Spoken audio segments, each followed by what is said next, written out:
కంసుడికి కప్పం ఎలా చెల్లిస్తారు? ఆ కంసుడు వీళ్ళని ఏం చేస్తాడనేది మీకు తెలుసు కదా నాన్న. కానీ పిల్లలు మేమేం చేయగలమో మీకు బాగా తెలుసు కదా మాత.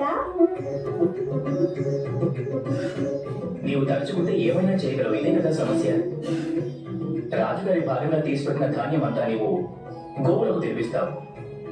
రాజుగారి కోసం దాచిన పళ్ళు నీవు వానరాలకు తినిపిస్తావు. ఎందుకు కంసునికి మాకు శత్రుత్వం కలిగిస్తున్నావు?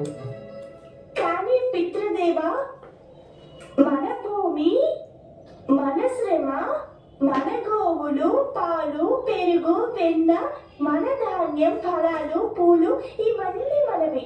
వాటిని కంసుడు ఎందుకు తినాలి? ఇదేం ఉచితంగా లేదు కదా.